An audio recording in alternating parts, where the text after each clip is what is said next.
Boa noite a todos. É com muita alegria que estamos iniciando o nosso Evangelho online do Centro Espírita Esperança e Fé. Eu sou a Tânia e hoje é dia 10 de outubro de 2022. E a partir de hoje, desta segunda-feira, nós vamos fazer o especial Allan Kardec. Então, para iniciar essa noite, como de costume, eu vou ler uma mensagem. E a mensagem escolhida essa noite, a mensagem hoje é Jesus e Kardec. Então, meus amigos, vamos refletir sobre essa mensagem para a gente poder ir entrando em sintonia com o estudo desta noite, né? Jesus e Kardec. Ante a revelação divina, assevera Jesus: eu não vim destruir a lei. E reafirma Allan Kardec. Também o Espiritismo diz: não venho destruir a lei cristã, mas dar-lhe execução. Perante a grandeza da vida, exclama o Divino Mestre: há muitas moradas na casa de meu Pai. E Allan Kardec acentua: a casa do Pai é o universo. As diferentes moradas são os mundos que circulam no espaço infinito e oferecem aos espíritos que neles reencarnam moradas correspondentes ao adiantamento que lhes próprio. Exalçando a lei de amor que rege o destino de todas as criaturas, advertiu-nos o Senhor: amai-vos uns aos outros como eu vos amei. E Allan Kardec proclama: fora da caridade não há salvação. Destacando a necessidade de progresso para o conhecimento e para a virtude, recomenda o Cristo: não oculteis a candeia sob o alqueire. E Allan Kardec acrescenta: para ser proveitosa, tem a fé que ser ativa, não deve entorpecer-se. Encarecendo o imperativo do esforço próprio, sentencia o Senhor: buscai e achareis. E Allan Kardec dispõe: ajuda a ti mesmo, que o céu te ajudará. Salientando o impositivo da educação, disse o excelso orientador: sede perfeitos, como é perfeito vosso Pai Celestial. Exaltando a filosofia da evolução, através das existências numerosas que nos aperfeiçoam o ser, na reencarnação necessária, esclarece um instrutor sublime: ninguém poderá ver o reino de Deus se não nascer de novo. E Allan Kardec conclama: nascer, viver, morrer, renascer ainda e progredir sempre. Tal é a lei. Consagrando a elevada missão da verdadeira ciência, avisa o mestre dos mestres: conhecereis a verdade e a verdade vos fará livres. E Allan Kardec enuncia: fé inabalável, só aquela que pode encarar a razão face a face.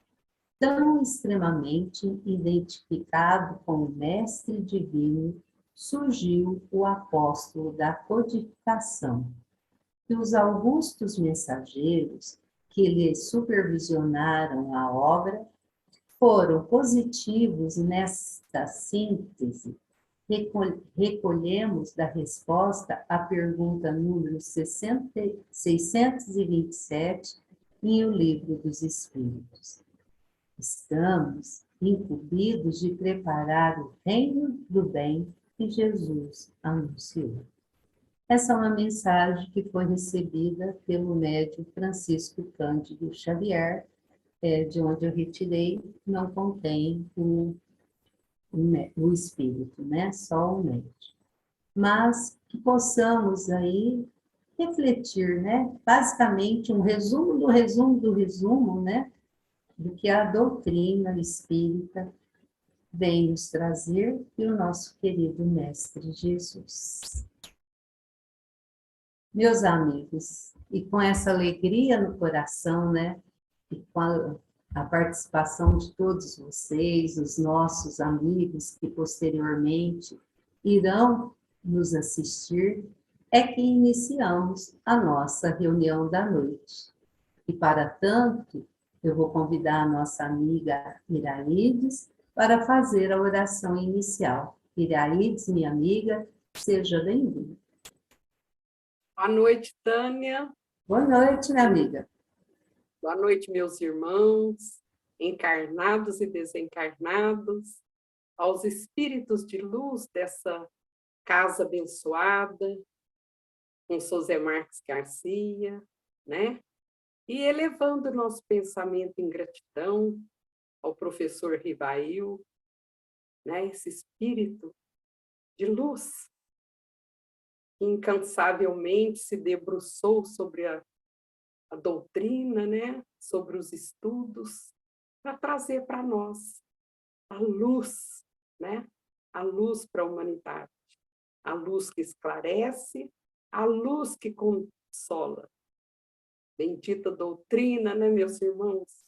Seria de nós sem ela, né? Então, elevando o pensamento a Deus, a Jesus, a essa espiritualidade de escola, nós vamos agradecendo com o Pai Nosso, que Jesus, o Mestre dos Mestres, nos ensinou.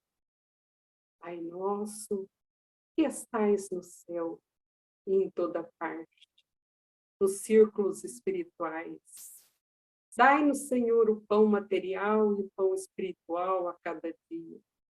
Perdoa as nossas dívidas, à medida que vamos perdoando aqueles que nos ofendem. Não nos deixe entregue à tentação do caminho, a tentação de nós mesmos que reside em nós, em nossa inferioridade. E livra-nos do mal, de cairmos em tentação contra nossos irmãos, contra a lei divina. E ampara-nos, Senhor. Ampara-nos sempre, porque em Ti está o Filho, do amor, da glória, do reino da paz, para sempre. Agradecemos a Deus, nosso Pai de infinita bondade, misericórdia, caridade e amor. Agradecemos a Jesus, Mestre, que com a sua cartilha de amor pôde clarear o caminho para nós. Agradecemos a esses espíritos iluminados que trabalham sobre a égide de Jesus, adentrando o lar de cada um de nós, adentrando nossos corações, fazendo o remanejamento das energias negativas, transmutando as energias do bem, do otimismo, da paciência, do ânimo, da esperança. Sê conosco, Senhor. Te pedimos pelos nossos irmãos que choram, que sofrem, que se removem pesadelos. Te pedimos pelas nações do nosso planetinha, governador da paz e da luz, estenda suas luz sobre todos nós. Olhar principalmente pelos nossos irmãos lá na Rússia, né? Por todos que nessa hora, momento, estão sofrendo, estão desesperançados. Abençoai a todos nós. Que assim seja. Assim seja. Muito obrigada, minha amiga Iraides. Meus amigos, antes da gente iniciar o estudo da noite, né, como eu já disse inicialmente, que esse mês é em homenagem ao nosso querido Allan Kardec, eu gostaria de dar um depoimento para vocês. Nós estamos aqui há mais de 2 anos, eu não sei ao certo, mas nós estamos indo aí para mais de 2 anos. E nesses 2 anos teve vários tropeços, né? Tem dia que a gente está mais para baixo, tem dia que a gente está mais para cima, e a gente vai, né? Vai caminhando. Tem dia que a gente fala assim, mas será que a gente está fazendo a coisa certa, né? Nós estamos aqui, cada um de um... Tem gente que está ali, igual o seu Adalto e a dona Shirley, na chácara, tem os que estão aqui na nossa cidade mesmo, bairros mais próximos, mais distantes da nossa casa material. Temos aí a nossa amiga Valdete, que vem fazer um estudo para nós de São Paulo, né? E a semana passada eu recebi uma mensagem no meu celular de uma companheira nossa, né? Foi me repassado, de uma companheira falando que a hora que entrou na nossa reunião, ela estava assim, passando muito mal. Mas estava mal mesmo, com problema do nervo ciático. E que durante a exposição do estudo da noite, ela, ao término da reunião, ela viu que ela tinha recebido um tratamento maravilhoso, que os problemas, as dores que ela estava sentindo já haviam passado. E aí eu fiquei assim. E nesse final de semana, todos vocês, não é nenhum segredo, sabem que a gente é apaixonada pela evangelização. E participando das lives que teve do Encontro Nacional, um dos expositores, acho que é César Said, se eu não estou enganada, ele veio falar da importância da internet que nós não podemos deixar. Aí eu falei, meu Deus, porque a gente vai ficando assim, né? Tem hora, depois olha, o trabalho tem que continuar. Então, isso deu mais força para que nós continuemos com esse trabalho da doutrina espírita, né? Dos conhecimentos espíritas, através dessa nossa reunião online. Nós não estamos presentes materialmente, mas estamos virtualmente. E como esse palestrante disse, cada fase é uma fase. Nós já tivemos a fase do rádio, hoje, da televisão. Hoje nós estamos usufruindo e os espíritos ficaram muito felizes com essa forma de transmissão que a doutrina espírita sobre usufruir e usufrui com grande maestria. Então, esse é meu depoimento e que nós possamos todos termos em fé, termos a crença que estamos dentro de um centro espírita virtual, onde todas as nossas necessidades, tanto em termos de enfermidades como de conhecimento, são nos transmitidos. Então, vamos iniciar nossa noite, meus amigos, sem muita delonga. Vamos chamar a nossa amiga, que é outra apaixonada de Kardec, gente. Ela assim, ó, é apaixonada também da evangelização, ela se encontrou nesse campo da doutrina espírita, que é a evangelização de infanto-juvenil. Então, eu quero chamar aqui a nossa amiga Analice. Analice hoje vai nos trazer um estudo que ela preparou com muito carinho, e foi com muito carinho mesmo, como sempre, sobre Kardec, o educador. Seja bem-vinda, Analice. A sala agora é sua. Obrigada, Tânia. Boa noite, gente. Boa noite a todos. É um prazer estar aqui de novo. Ontem, né, pudemos assistir Viu Valdete, foi maravilhoso assistir você ontem de novo. e abrir esse mês, né, com essa reflexão e a partir da perspectiva do Kardec educador, que eu acho que dá uma conhecer um pouquinho mais e conhecer um pouquinho das nuances das abordagens do Kardec na doutrina, nos ajuda a descobrir aquelas lacunas na nossa formação que nos dificultam algumas vezes compreender alguns princípios ou praticar alguns princípios da doutrina, né? São desafiadores. Então, esse ano, quando a Tânia me fez esse convite, eu decidi partir de um material, quero saber se está dando certo, gente, peraí. De um material que a gente compartilhou ano passado, né, Tânia? Um plano de Kardec para a educação pública, que é um tema muito, muito delicado, né? Esse trabalho, um trabalho, só minimizar aqui, gente, que eu não estou conseguindo, de levar a todas as pessoas, né, a educação de qualidade, né? Trabalhar, tá projetado certinho, pessoal? Certinho, Annalise. Tá? Então tá, vamos lá.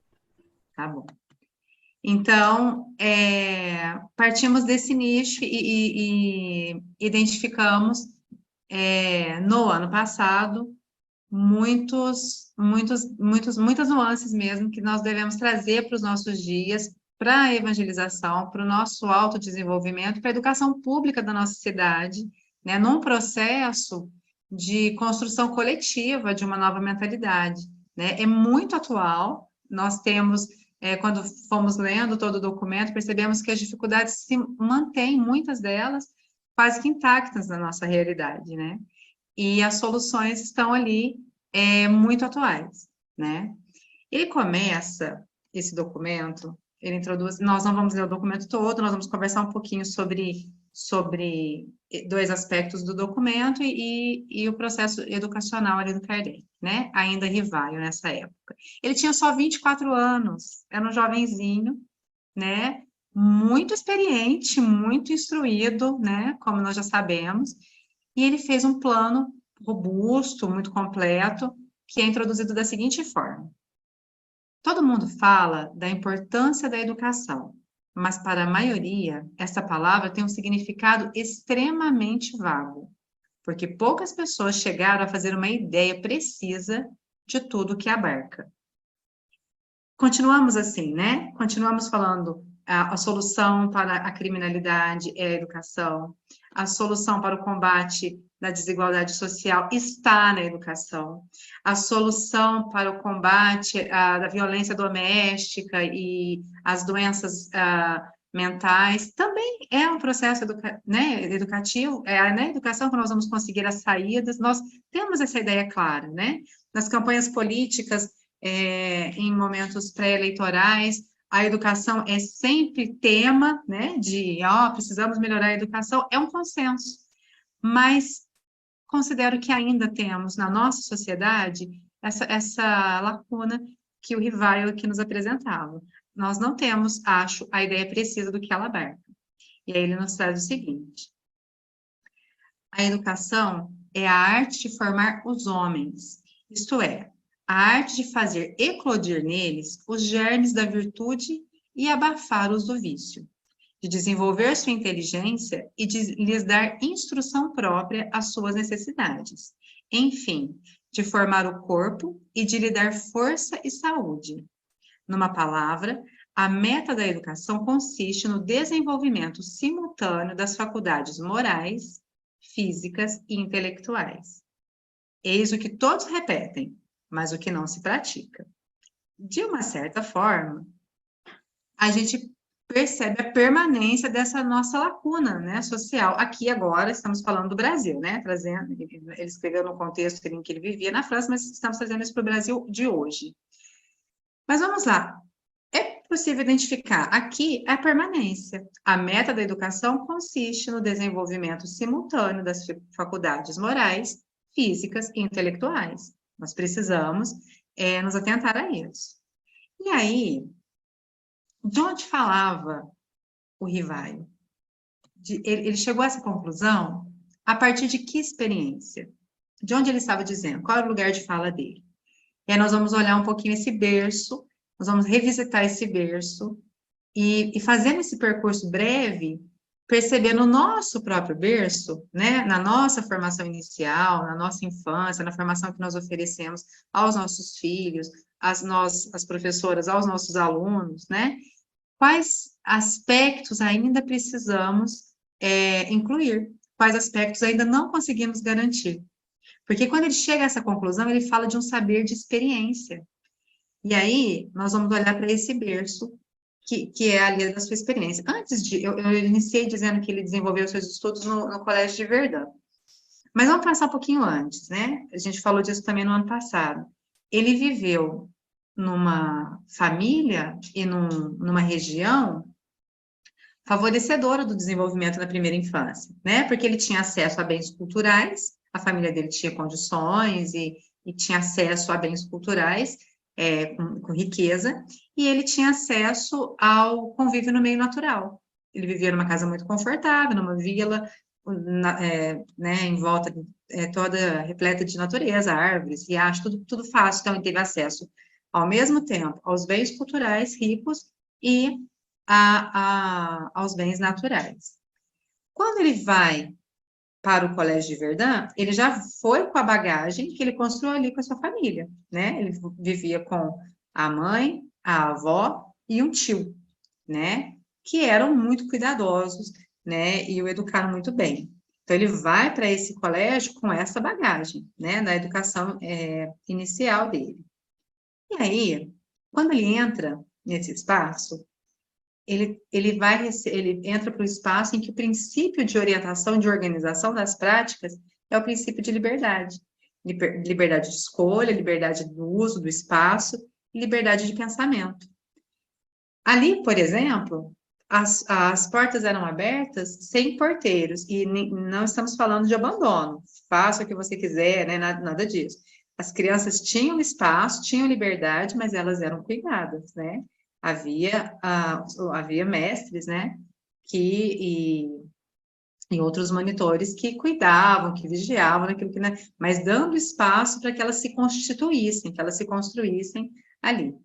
E a ideia desse colégio era assemelhar-se a uma casa de uma família simples, onde as pessoas podem entrar e sair com tranquilidade, com flexibilidade. Então, vamos pensando na formação psicológica desses meninos ali nessa escola, né? De liberdade, de aconchego, de confiança. Esse é o cenário psicológico que é instituído para a vivência do nosso codificador, né? Do nosso educador. Não havia castigos nem recompensas, sem emulação ou medo.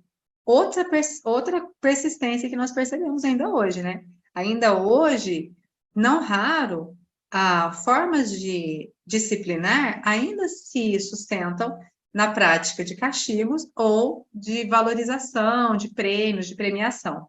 E aqui temos um grande problema, porque resolvemos imediatamente uma situação com a criança, mas sequestramos, né, a sua consciência, a sua regulação, a sua autonomia, o desenvolvimento da sua autonomia e até a sua autoestima, né? Então, veja, quando a criança atua de uma forma ou de outra para receber o castigo, para receber um prêmio ou para evitar um castigo, ela está se regulando de forma extrínseca.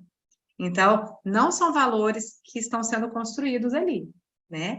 A observação não é de si mesma, das suas necessidades, dos seus deveres, dos seus desejos. Não, a observação e a regulação está no adulto, em alguém que detém o poder de me dizer o que eu devo ou não fazer através da premiação ou do castigo, né?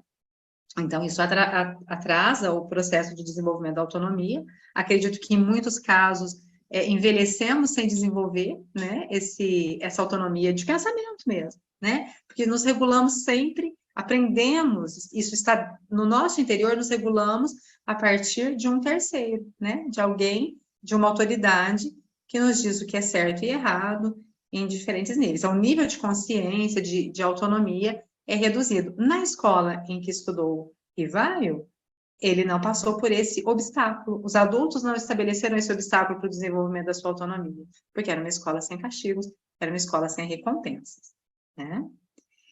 E qual que é a estrutura? Então, vamos pensar nessa estrutura. Então, nós já percebemos que ele entra num espaço natural, num espaço com contato com a natureza, num espaço de aconchego, num espaço de liberdade e de cuidado.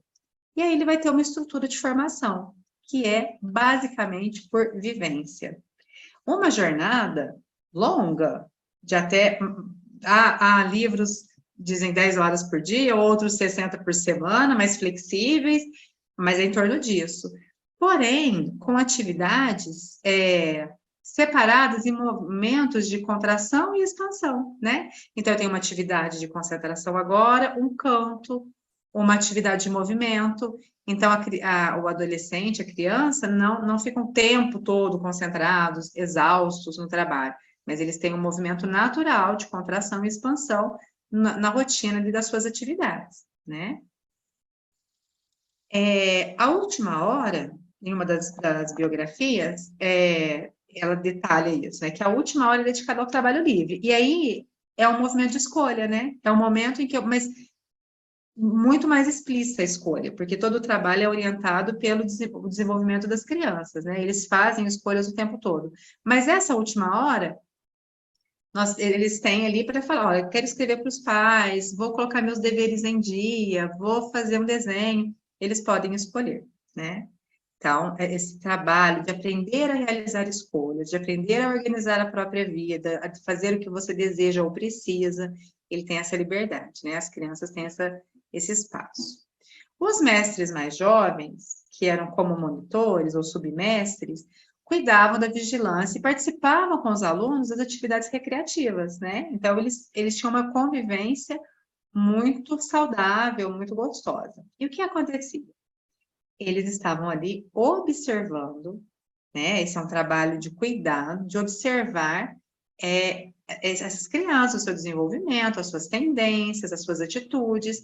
E 3 vezes por semana, eles levavam essas observações ao mestre, que era o Pestalozzi, né? Então, o Pestalozzi conhecia os alunos, as fragilidades, as potencialidades desses alunos, a partir do relato dos mestres que eram observadores cuidadosos. E aí, ele tinha um momento de conversar com essas crianças, né? Ele era presente, sabia como elas se sentiam diante daquelas situações, das atividades, o que fazia bem a elas, o que dava visibilidade e as conhecia em sua individualidade, né? Então, ele fazia esse movimento também com as crianças. E, aos domingos, eles passavam por uma assembleia geral, em que aí eles passavam em revista todo o trabalho que fizeram na semana.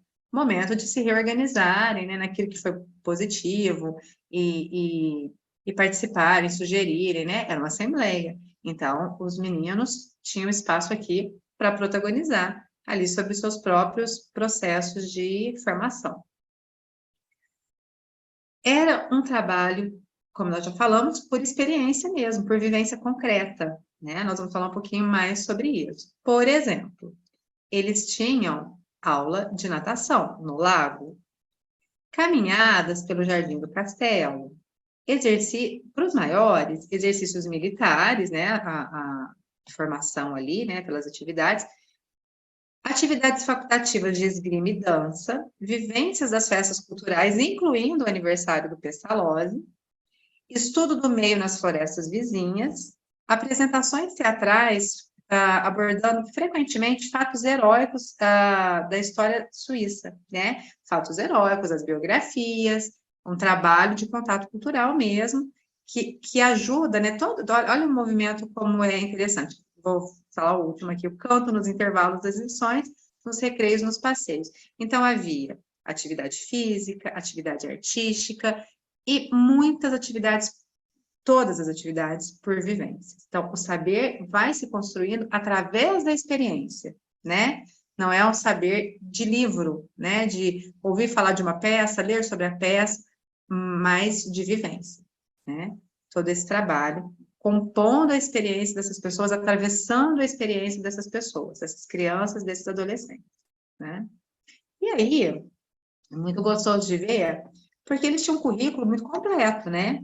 Começava ali na educação básica, primária, né? Era chamada primária, e depois ia para a secundária. Leitura e escrita, a ginástica, o canto, o cálculo mental ao canto. Antes de falar esses outros aqui, eu vou voltar lá. O desenho e a história natural, bem ali na fundamental. Na secundária, a introdução da zoologia, física experimental, física comparada, elementos da fisiologia e da psicologia, geografia política e civil, o grego, o latim, então as antigas e mortas, né, a língua morta e antiga, o inglês, o italiano, as contemporâneas, então, né, o francês também, a geografia geral, a geometria, botânica, mecânica, matemática. E a matemática nas suas diferentes frentes, né? Astronomia, como uma frente, também tinha química, a história civil, e outras aqui da matemática, o cálculo teórico e prático, a aritmética superior, a geografia matemática, as belas artes. Então, vejam que nós tínhamos aqui uma formação completa, né? Abordando todas essas lentes que compõem essas ciências, que são lentes da gente ler o mundo, de compreender o mundo, e, por consequência, que nos permitem também nos compreender como parte desse mundo, né? De onde somos, de onde viemos, como nos constituímos. Uma formação robusta mesmo. Instrução religiosa e moral, álgebra, ok? É isso. Então, nós tínhamos aqui todas essas ciências compondo um currículo que era trabalhado de uma forma muito, muito construtivista, né? Eu não sei se eu posso usar esse nome, né? Ficou meio fora do contexto, mas através da experiência. Muito importante a gente lembrar que a disciplina estabelecida na instituição era estabelecida com base na compreensão do dever, da afeição e do amor, de uma forma muito positiva, né? Então, não para evitar, vamos retomar, não para evitar um castigo, não porque existe uma autoridade que estabelece que o comportamento deva ser X ou Y arbitrariamente, mas pelo cumprimento de um dever nascido dessa relação de afeição e de amor. Admoestação com bondade e com respeito. Então, todas as orientações, as chamadas de atenção, em duas obras muito bonitinhas, que ele dizia de formas indiretas, né? E com tanto carinho que os meninos ficavam envergonhados e choravam, alguns de arrependimento, né? Então, estabelecendo uma ideia de compreensão com a falta, né, do outro, compreensão e bondade, né, com caridade. Os alunos recebiam excelente preparo físico, intelectual e moral, algo que compõe a compreensão de educação do Rivaio lá no plano que ele prepara de melhoria da educação pública, né? Por quê? Porque passou pela experiência dele, era convicto disso, né? Ele recebeu ali como estudante, tudo que ele estudou a respeito de educação, corroborou essa experiência de que era importante, decisivo, necessário, ter excelente preparo físico, intelectual e moral, né? Para que a educação tenha se consolidado. E eram educados para a vida em sociedade. Eles viviam uma pequena sociedade, era internato, né? Então, a assembleia, as atividades, as conversas individuais, a organização das regras, todo o trabalho que eles faziam ali já era um trabalho de preparação para viver numa sociedade mais ampla, né? Não havia férias anuais, os pais podiam levar os filhos durante um dos meses do outono, mas mesmo assim as atividades não eram interrompidas, né? Eles continuavam tendo atividades ali de formação. O ensino era essencialmente heurístico, né? Investigativo. Não eram exposições de, olha, o professor estudou para passar para você essa matéria. Não. Os objetos do conhecimento eram apresentados como objetos de investigação, de questionamento, de observação, de análise. Então, vamos pensar, agora nós já vamos pensando nesse movimento da educação básica do Kardec e pensando em todo o trabalho filosófico que ele desenvolveu, né? Na codificação, para além do trabalho pedagógico, na codificação da doutrina. Já estava incorporado esse perfil, né?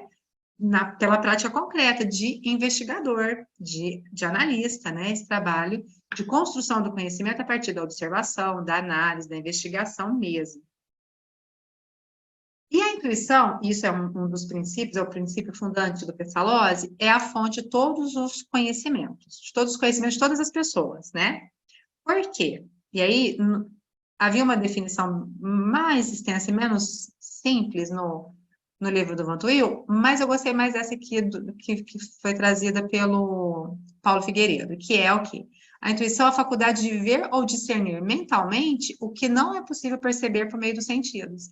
Então, todo o trabalho começa no refinamento dos sentidos, né? Então, eu começo a compreender um objeto do conhecimento a partir do toque, de observar pela visão, usando todos os sentidos. Eu começo dali, mas eu vou investigando, questionando, observando, eu sou estimulada a fazer isso, até que eu consiga construir conclusões, a compreensão sobre os fenômenos todos, né, que estão ali em todos os objetos do conhecimento disponíveis. E aí, o que esse a gente tem como simples? Então, nesse processo, olha, eu tenho vivência, tem diálogo, não tem prêmio, não tem castigo, tem contato constante, nós temos contato constante entre os alunos, os professores, né, os monitores e o próprio mestre Pestalozzi, numa relação de construção de sociedade mesmo, né, com respeito à individualidade. Em síntese, esse instituto se ocupava em formar homens sãos, né, porque eles não eram ameaçados, eles não eram agredidos, eles não eram ofendidos, eles tinham um cuidado com o intelecto, com a moral e com o corpo, né? Então, quando a gente pensa na educação nas escolas, hoje, com essa preocupação moral que havia ali presente, desde o tratamento, né? Nós poderíamos pensar em bullying, em todas as doenças mentais decorrentes da prática do bullying que acontece nas nossas escolas até hoje, né?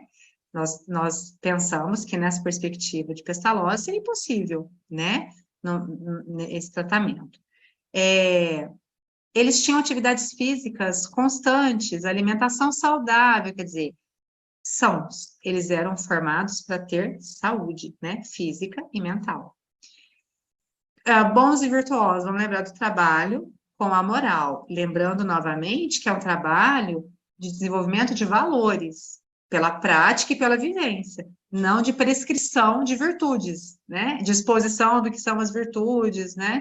E prescrição de que você deva desenvolver a virtude e apresentar a virtude no seu dia a dia. Não, mas através de vivências concretas e do exemplo que arrastava, né? Do exemplo que arrastava todos os seus alunos, né? Acabamos de falar há pouco que todas as orientações eram feitas com amor, com bondade, com compreensão, né? Então, começa aí. As atividades, eram muitas atividades, nós vimos uma jornada ali de, né, 60 horas semanais, ou então 10 horas diárias, né?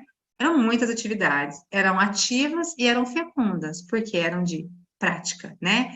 Então, os meninos podiam fazer tanto no interior do colégio, né, do instituto, quanto nos arredores, as suas pesquisas, as investigações que desejavam. Então, a botânica era prática, não era no livro, né? Eles construíam seus herbários, o teatro, eles produziam suas peças, a atividade física, eles realmente praticavam atividade física, eles nadavam verdadeiramente, enfim. Eles desenvolviam essas atividades, elas eram fecundas por isso, porque eram ativas, né? E, como a gente viu pelas ciências todas que eram incluídas ali no currículo deles, eles tinham esse movimento de fortificar o corpo, exercitar ao mesmo tempo a atenção, lembrando que a atividade é de método intuitivo. Então, é preciso observar, né? Primeiro, explorar os objetos pelos sentidos, observar, analisar, comparar, relacionar, classificar. Então, todo aquele movimento que a gente faz quando é investigador, né? Trabalha de forma investigativa como estudante, né? Pesquisador, enfim. Então, trabalhava a atenção, a observação e o julgamento. Eles precisavam fazer as avaliações, eles mesmos, porque eles não tinham aulas expositivas explicando o que é. Eles tinham que construir o seu próprio raciocínio, a sua própria percepção e fazer avaliação, né, daquilo que eles estavam aprendendo. Nutriam o espírito, moralizavam o coração e todos os hábitos, vivificavam a alma, penetravam a intimidade do sentimento, elevavam o pensamento, cultivavam, ampliavam, desenvolviam e mantinham equilíbrio e harmonia, todas as faculdades. Então, nós temos aqui o modo como ele organizava, e se, gente, vamos pensar, se ele trabalhava, né, na perspectiva, e trabalhava, do respeito à individualidade de cada aluno, os estudantes todos tinham espaço para protagonizar, para escolher, a educação era conduzida por eles, pelas suas necessidades e pelas suas potencialidades, né? É possível, né? É possível ter essa saúde integral, né, no processo de formação. E tudo isso era feito em liberdade. O professor seguia e secundava o aluno. Então, eu sei o que ele tem que aprender, mas como é que ele está agora? O que ele está fazendo? Que atividades eu preciso estimular para que ele construa? Ele construiu suficientemente? Ah, ok, podemos seguir. Não construiu consistentemente, então ele precisa fazer outras atividades. E as propostas eram realizadas para que ele se desenvolvesse, né? Não uma aula massificada. Mais do que instrução, dava-se maior atenção ao desenvolvimento do espírito. Desse espírito mesmo, né? Completo, de alguém capaz de pensar, de refletir, de discutir, de observar, de investigar, que construa de forma lógica o conhecimento. Então, por que também isso era importante? E é um valor também para esses educadores que seguem essa linha educacional. Porque a convicção é de que, muito mais importante que uma relação extensa de conteúdos aprendidos ou objetos do conhecimento, aspas, apropriados, muito mais importante que isso é desenvolver a capacidade de se apropriar de conhecimento todo o tempo, né? Então, o que nós chamamos hoje nos currículos contemporâneos de aprender a aprender, né? Ele acaba sendo mais importante do que ter o contato com todo o conteúdo, esgotar todo, algo que é impossível, né? Esgotar todo o conteúdo, fazer o processo, fazer um recorte significativo, por meio do qual nós podemos oferecer experiências pedagógicas para que o estudante seja um pesquisador, um estudioso, para que ele possa aprender em qualquer momento da vida, sozinho, sem a presença de um professor, né? Para que ele consiga realmente desenvolver autonomia intelectual, né? E esse era um dos processos que acontecia ali. Então, vamos pensando, depois a gente vai refletindo sobre essa escola maravilhosa.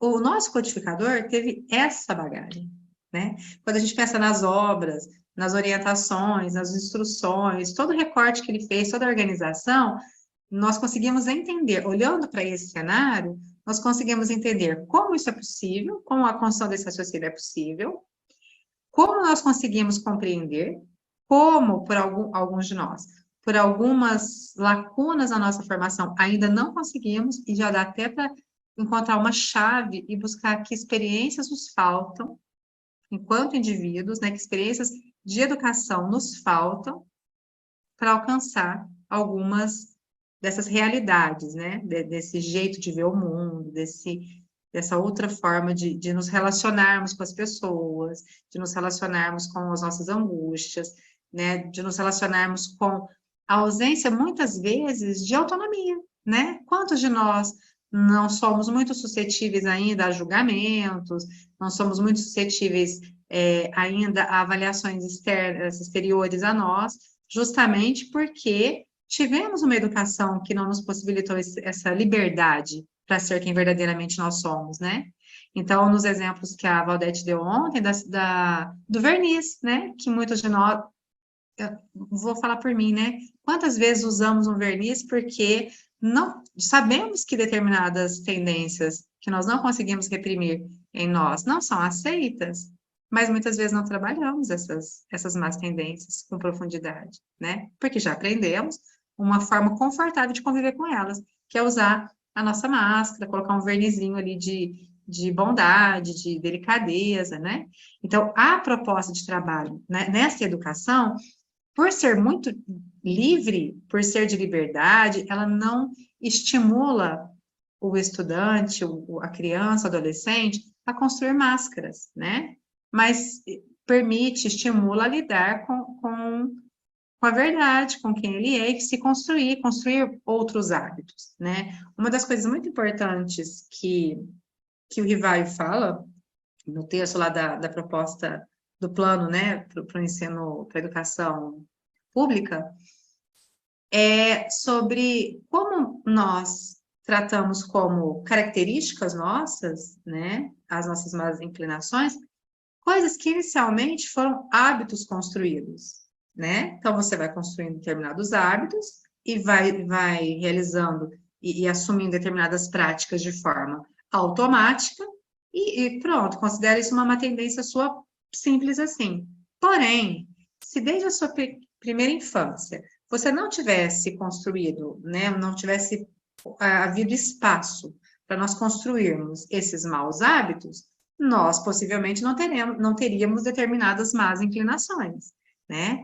Então, o que a gente pode fazer agora? Diante disso, é preciso assumir essa postura investigativa, observadora, mas para dentro, né? E observar nas nossas más tendências, nas nossas dificuldades de relacionamento, de moral, nossas dificuldades morais, enfim, os nossos dilemas morais, né? Quais são os hábitos que me levam a manter determinados comportamentos que não são coerentes com os ensinamentos que eu recebo? Olha que riqueza, né? Porque às vezes acontece de nós nos encontrarmos em dilemas morais, né? Muitas vezes pode acontecer com vários de nós. Então, esse instrumento, olha, são hábitos. Que hábitos eu preciso assumir para desconstruir aquilo que não está bom em mim, né? A facilidade para sentir mágoa, a dificuldade de não sentir raiva, de não ter cólera, né? O trato com a impaciência nesse nosso mundo tão agitado, é tão mais complicado trabalhar isso, né? Com tantas expressões a que somos submetidos todos os dias. Então, quais hábitos é preciso assumir para desconstruir hábitos antigos que nos trouxeram até aqui, ou nos mantiveram até aqui, ou acentuaram as nossas fragilidades, né? Então, esse é um movimento que uma educação de maior liberdade nos permite fazer melhor, né? Porque nos permite ser quem somos, né? E aprender a seguir os nossos roteiros, não os roteiros exteriores a nós, estranhos às nossas necessidades, né? Então, o jeito como se trabalha lá na educação básica permite ao estudante construir a lógica da sua vida, né? Então, por exemplo, a lógica da minha vida ainda é olhar o que é certo e o que é errado também para fora de mim.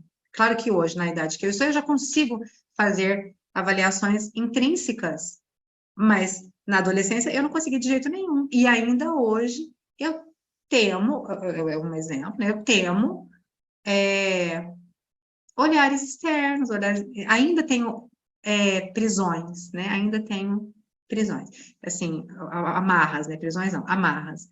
Então, é importante fazer esse trabalho, né? De desconstruir essas amarras. E eu acho que isso acontece em maior ou menor medida com muitos de nós.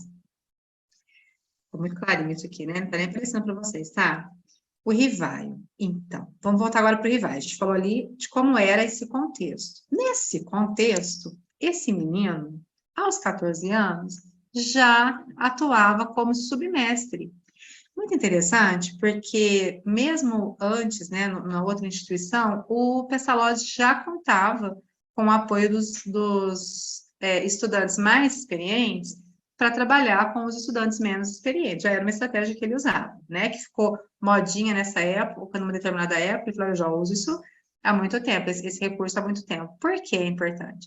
É um recurso importante porque o mestre que está conduzindo um grupo de alunos tem apoio, né, para conduzir ajudar a apoiar aqueles alunos que apresentam mais dificuldade, e os adolescentes jovens que são esse apoio, que trabalham ali como, né, monitores, eles também se enriquecem, porque eles além de aprender a colaborar, a ajudar, eles também estão consolidando suas próprias aprendizagens, né? E o Kardec começou ali, né? Então, ele já tinha experiência, ele relata isso num documento, em 34, que ele já tinha 12 anos, em 34, 36, ele já tinha 12 anos, em 36, ele tinha 12 anos de experiência no magistério, né? E é verdade, né? Tanto é que em 1822, ali em Paris, ele já começa a exercer, a atuar no magistério. E nessa mesma época, ele faz tradução de obras, né? Ele faz tradução de obras inglesas e alemãs e prepara o seu primeiro livro didático, né?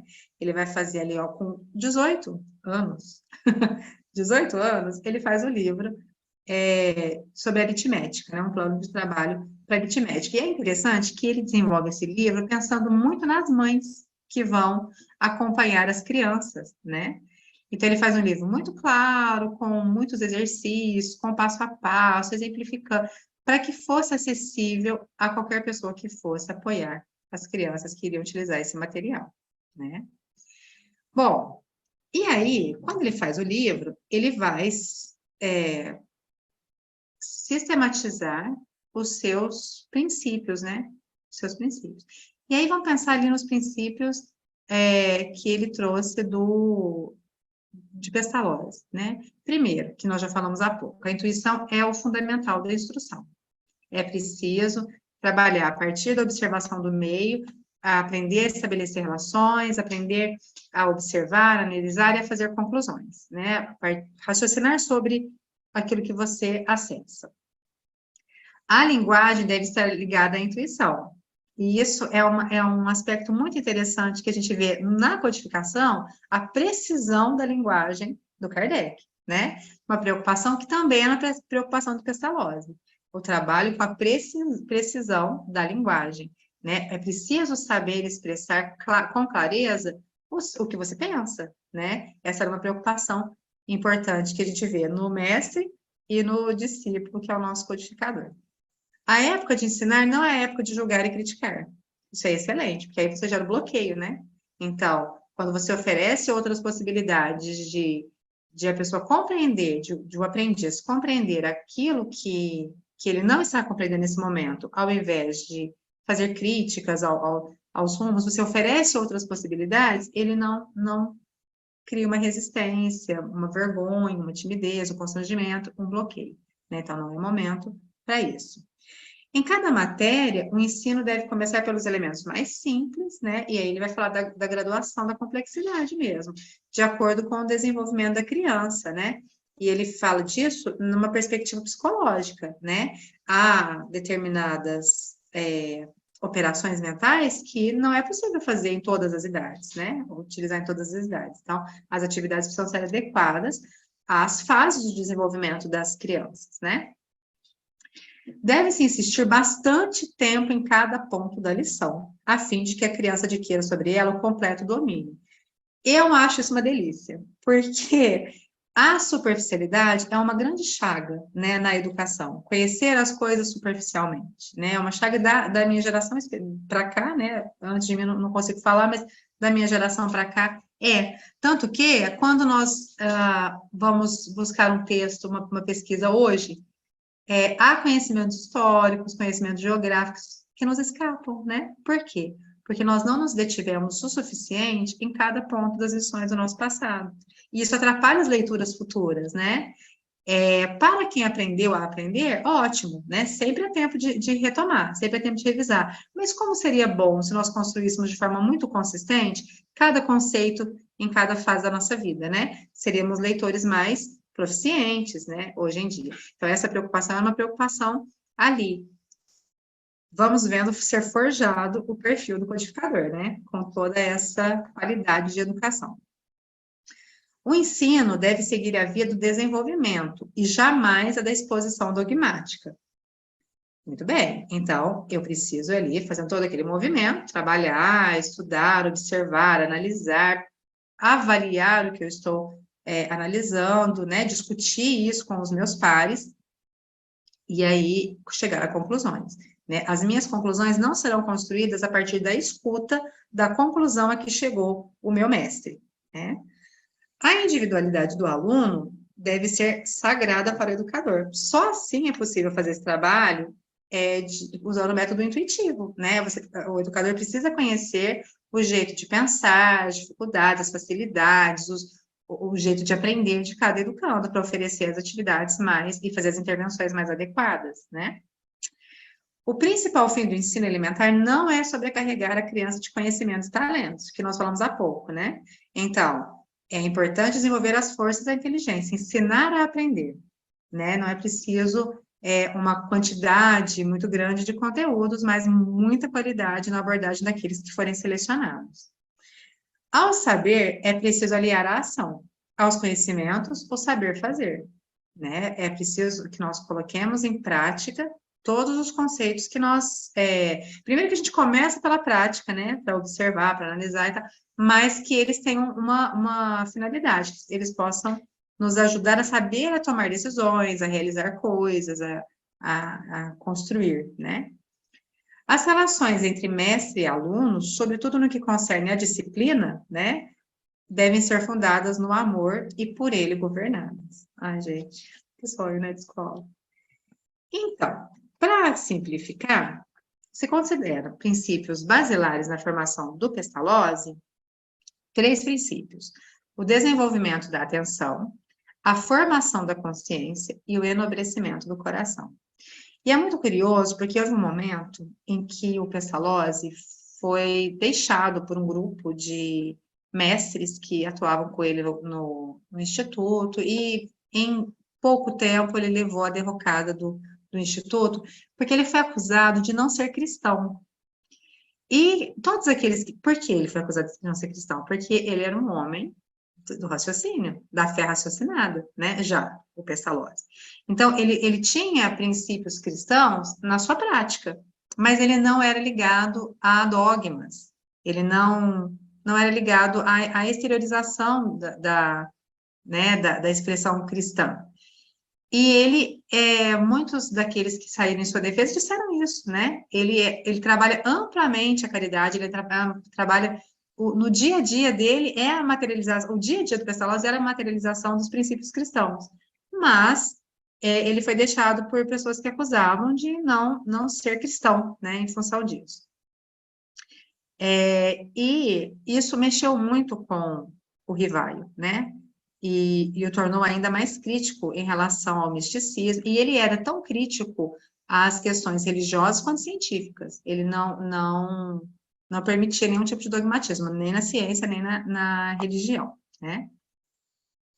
E na sua perspectiva, quando ele produz o seu livro didático, produz seus materiais, vai construir, consolidar o seu método, ele nos apresenta alguns princípios. Ó. O primeiro deles é cultivar o espírito natural da observação das crianças, dirigindo-lhes a atenção para os objetivos que as cercam.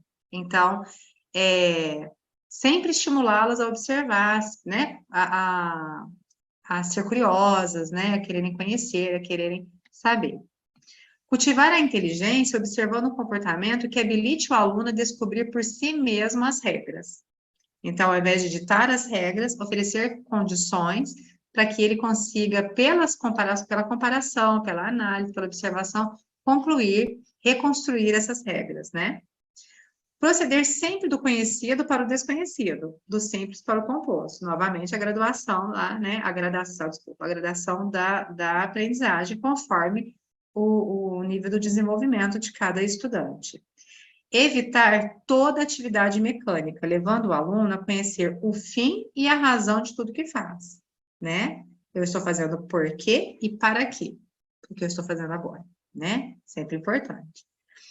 Conduzi-lo a apalpar com os dedos e com os olhos todas as verdades. Acho essa ótima. Ele usa essa principalmente na aritmética, né? Tão concreto, né? Quando você vai estudar matemática, e às vezes se aborda um conhecimento matemático de forma já abstrata, né? Então, ele parte sempre dessa necessidade de tocar, de trabalhar os sentidos, né? Como processo inicial de toda a construção de conhecimento. Só confiar na memória, então, eu só vou me deter para memorizar determinada coisa se já tiver feito sentido para mim. Eu compreendi? Eu entendi? Faz sentido? É importante? Então, eu vou me dedicar a memorizar. Eu não vou memorizar nada que seja sem sentido, né? Esses são princípios que ele nos traz aqui na sua na educação que ele propõe. Deixa eu voltar aqui, porque não estava passando, gente. Foi. A metáfora que ambos utilizam, começa lá no Kardec e outros, né, contemporâneos dele, e o Rivaio também reproduz, é uma metáfora linda, né, da condição do educador, do professor, como um jardineiro, que precisa estudar o terreno, que precisa conhecer esse terreno para semear bem nesse terreno, semear com proveito, né, de acordo com o que aquela criança precisa e de acordo com aquilo que ela tem para oferecer. Bom, continuando ainda na perspectiva do Rivaio agora. A criança traz consigo a curiosidade inata, mas ela precisa ser despertada, porque se ela não for estimulada, ela pode ficar ali paradinha, né? E a gente já consegue, quem é professor, consegue perceber a diferença entre as crianças bem estimuladas e as crianças que não foram bem estimuladas desde a primeira infância, né? Deste empenho nascerá a atenção, a percepção e, por fim, a memória inteligente, a memória raciocinada que faz uso do juízo para reter as ideias, para ter um desenvolvimento lógico, né? Tudo isso que a gente está falando aqui parece que fica concentrado na educação, né? Tipo, educação básica. Porém, a compreensão que nós queremos, onde que nós queremos chegar, a compreensão de quem nós somos e a compreensão dos princípios cristãos e das dificuldades que nós temos para vivê-los na prática, efetivamente, na maior parte das nossas horas nessa vida, ela atravessa toda essa formação básica, né? Todas essas capacidades de análise, né? de leitura, a nossa percepção, até sobre a nossa própria personalidade, né? O grande valor que às vezes nós nos damos, né? O orgulho, os medos, tudo isso que são processos ali da nossa educação. Uma coisa importante para ele, respeito à espontaneidade da criança, ela precisa pensar do jeito dela, ela não pode repetir o pensamento do educador.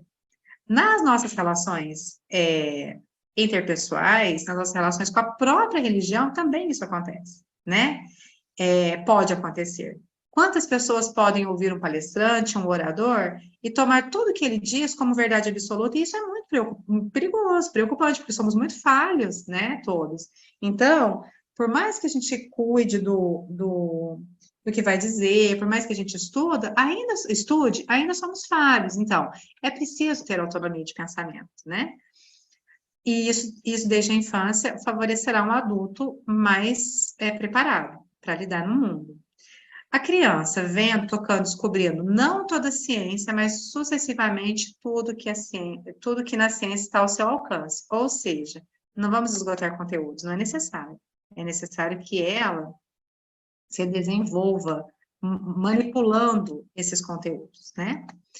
Esse ensino intuitivo, então, só para retomar, ele recorre ao exercício da intuição sensível, a educação dos sentidos, com essa passagem, através de todos os estímulos, né, que são oferecidos pelos educadores, natural para as atividades mentais, que são o início ali da intuição intelectual, né? Quando, então, ela vai se preparando e amadurecendo para reflexões filosóficas mais profundas, né?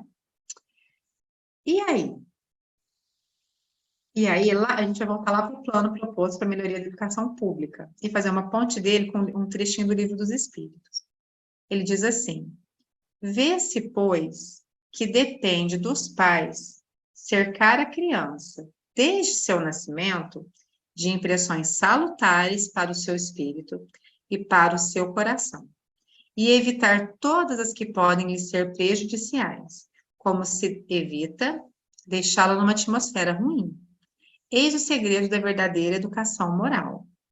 O talento nisso consiste, como já disse, em saber perfeitamente apreciar o efeito de todas as impressões sobre as crianças e em saber dirigir as circunstâncias que podem produzi-las. Não é simples, né? E ele diz isso. De tudo que acabamos de observar, resulta que a educação é uma arte particular, bem distinta de todas as outras, e que, por consequência, exige um estudo especial, que não é, aliás, nem a mais fácil de se estudar e nem a mais fácil de se praticar. Ela exige disposições e uma vocação muito particulares. Exige qualidades morais que não são dadas a todos os homens, tais como uma paciência e uma sabedoria a toda prova, uma firmeza misturada à doçura, uma grande penetração para sondar os caracteres, um grande império sobre si mesmo, a vontade e a força de domar as próprias paixões. Enfim, todas as qualidades que se quer transmitir à juventude. Isso ele fez lá no plano, aos 24 anos, né?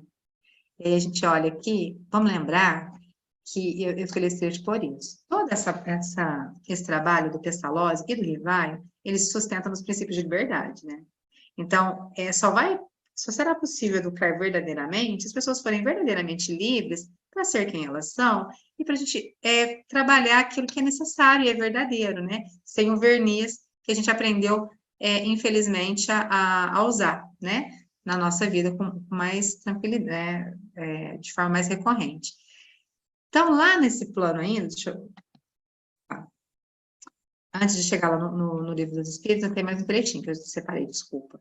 Ele exige ainda um conhecimento profundo do coração humano, a educação. Exige um conhecimento profundo do coração humano e da psicologia moral. Um conhecimento perfeito dos meios mais apropriados a desenvolver nas crianças as faculdades morais, físicas e intelectuais, e um tato especial para aplicá-los a propósito. Esses meios, repito, devem ser estudados como se estudam os remédios da medicina. Essa é uma tese muito importante que o Rivaio defende ali no plano, que é a educação como ciência, né? A educação é uma ciência. E é uma ciência que precisa ser acessível a todas as pessoas.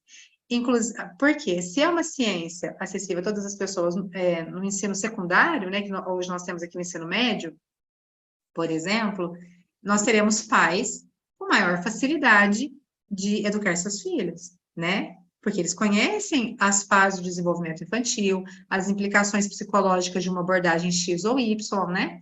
Aos educadores, aos evangelizadores, a todo mundo que se propõe a educar, né?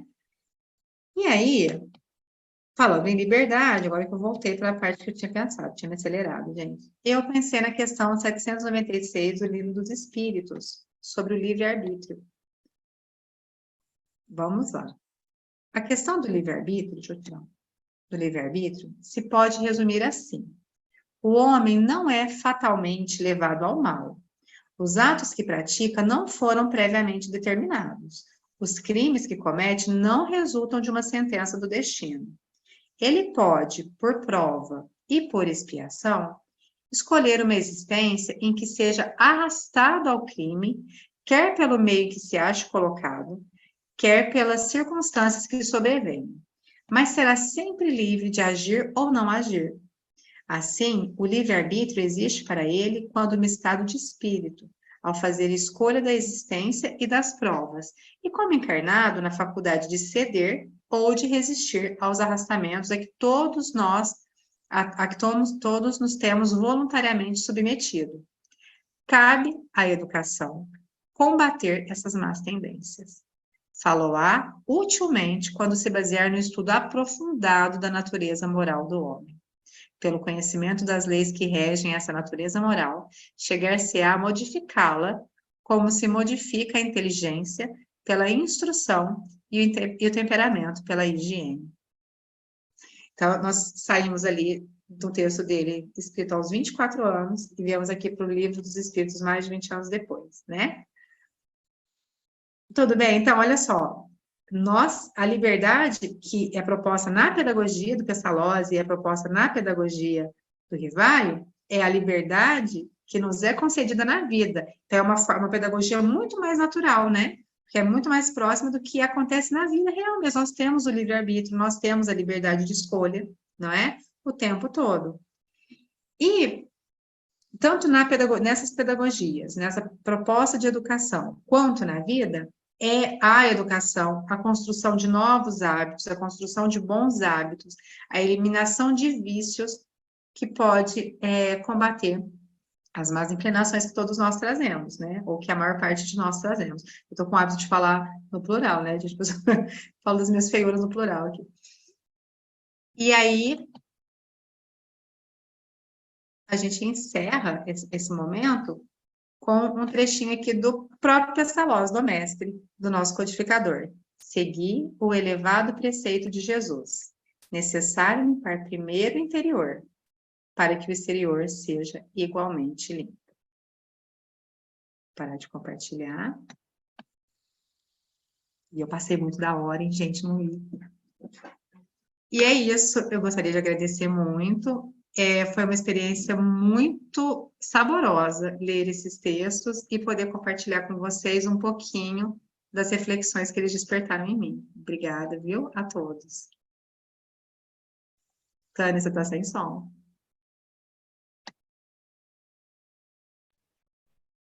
Nós que agradecemos, Analice. Eu estava aqui fazendo os meus questionamentos, essa base de Kardec, todo o espírita, todo o pai, todo avô que nós temos avós aqui assistindo, tem que conhecer.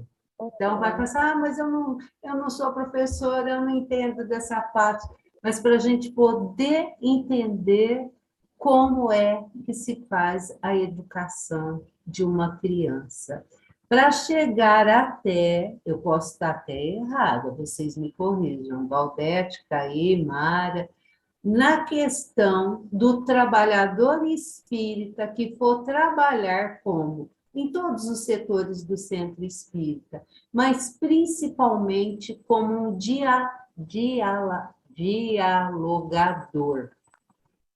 Como você tem que saber tratar aquele espírito que vai estar ali no momento de comunicação. Já não estou nem falando no ser humano, no departamento ali de atendimento fraterno. Então, foi um estudo muito profundo, até foi a Valdete que deixou aí no chat para nós, Valdete, uma mensagem aí para você, Analice.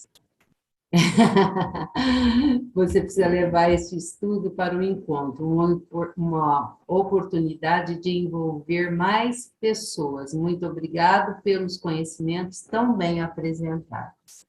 Isso daqui depois nós vamos falar à parte. Então, nós que agradecemos. Muito obrigada.